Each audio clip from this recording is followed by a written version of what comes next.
Yo, what's up mga tol? Kamusta? Kamusta? So, yan mga tol, no? So, medyo pakit yung boses natin. Yeah. Nuupo tayo ngayon mga tol. So, medyo yung boses natin is garalgal. Tapos may sipon din tayo. Yan. So, pero yan mga tol, for today's video is gusto ko lang kayong i-update dito sa ating mga Brahma mga tol. So, bali kahapon nga mga tol is napansin ko na nung nagpasa natin yung ating Brahma, ayaw na niya magpababa dun sa ating rooster. So, tingin ko naglilimlim na siya simula kahapon. And yun nga mga tol, nung umakyat ulit siya dun sa pugad, lumimlim na siya. So, titingnan natin mga tol kung talagang nalimlim na yung ating Brahma. Kasi yung iba nagtatanong kung lumilimlim daw ba yung Brahma or what. So ngayon mga tol, papakita ko sa inyo kung lumilimlim ba talaga yung mga Brahma. So sa tingin ko kasi lumilimlim na yung Brahma natin kasi nga ayaw na niya magagawa. Pero para sure, tingnan natin siya ngayon mga tol. Let's go. Iinit na naman. Oy. Yan. So kita nyo yung rooster lang natin yung yung nandyan.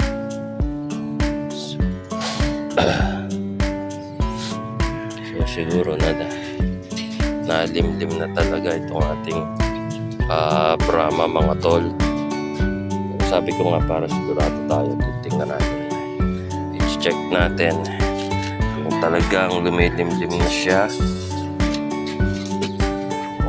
Yun tapang hindi na kasi siya makababa. Yan, kaya siya ganyan. Naghahanap siya ng bababahan. Kailangan talaga nating dalhin na dito yung isa pang Brahma natin na nasa Batangas. So tatry natin kung makukuha natin next week. Kung makakauwi tayo, kukunin natin para may mababahan ulit siya. So ito na nga mga tol. Yabang. So ito na nga mga tol yung ating Brahma. Tingnan natin. Yan na siya. Tingnan natin.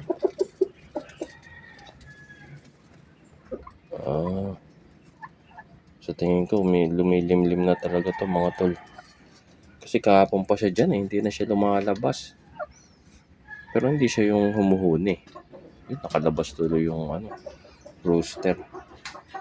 Pero yan mga tol, just in case kung kahapon siya nag-start na maglimlim, so sa katapusan meron na tayo sigurong mga sisiw dyan mga tol. And yun yung ating abangan ngayon, yung mga sisiw nitong ating Brahma mga tol. So yan, sa mga nagtatanong kung naglilimlim ang Brahma, so yan, naglilimlim po yung ating Brahma mga tropa. At yan po siya ngayon, naglilimlim. Hintayin na lang natin hanggang 30. Simula 29 hanggang 30, yan, mapipisa na yan. 21 days.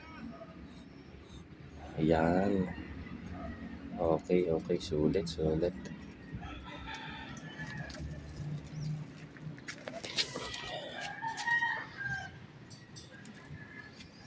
So yan, nakalabas si Loco. Yun doon siya ngayon pag-alagala, mapapagalitan na naman yan.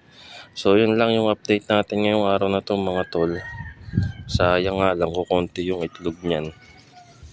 Kasi nga nabawasan natin kahapon ng chinek ko, siyam yung total niyang itlog. So yung 4 doon yung mga luma. So titingnan din natin kung mapipisa yun mga tol. So yun, hanggang dito na lang yung video natin sa araw na to mga tol. Again, to ang anak ng inay. Ingat mga tol.